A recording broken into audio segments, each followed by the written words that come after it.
On poursuit notre série de la semaine qui revient sur les événements marquants de l'année. Retour ce soir sur un accident qui heureusement n'a pas fait de victimes. Un bus qui transportait des enfants percuté par un poids lourd sur l'autoroute A4. C'était en août dernier. Le récit d'Inès Tayeb. Il revenait d'une excursion à la Cité du Cinéma en Seine-Saint-Denis.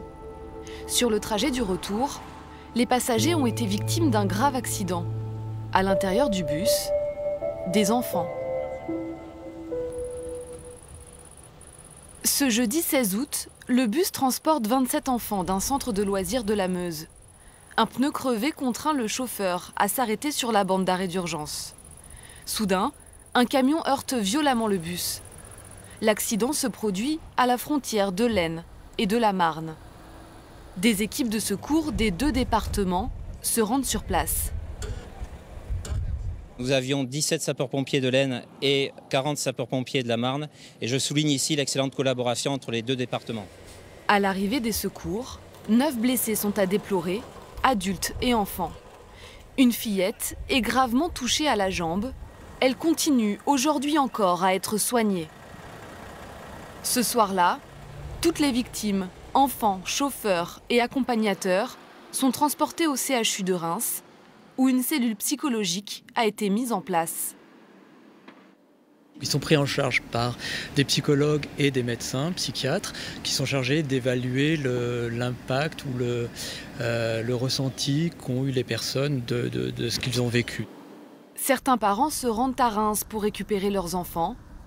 Pendant ce temps, à Varennes en Argonne, village de 700 habitants, des parents attendent le retour de leurs enfants dans l'angoisse.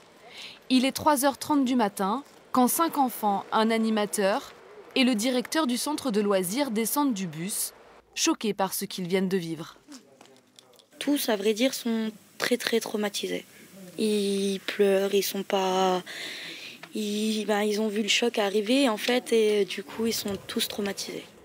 Ce père de famille revient lui aussi sur le choc psychologique causé par l'accident. Ce qui l'a le plus choqué, c'est les cris et le sang.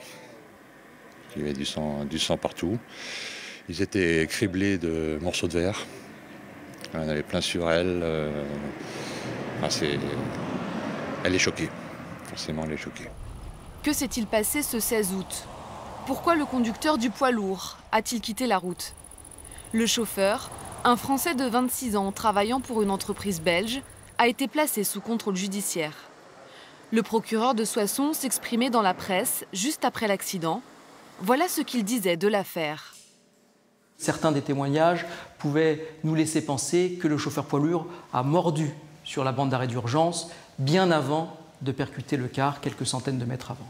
Et c'est cette garde à vue qui a permis de commencer à pouvoir préciser les choses et notamment de pouvoir penser, mais des investigations se poursuivent, que le chauffeur poids lourd était effectivement distrait par l'utilisation de son téléphone portable quelques secondes avant l'impact avec le car.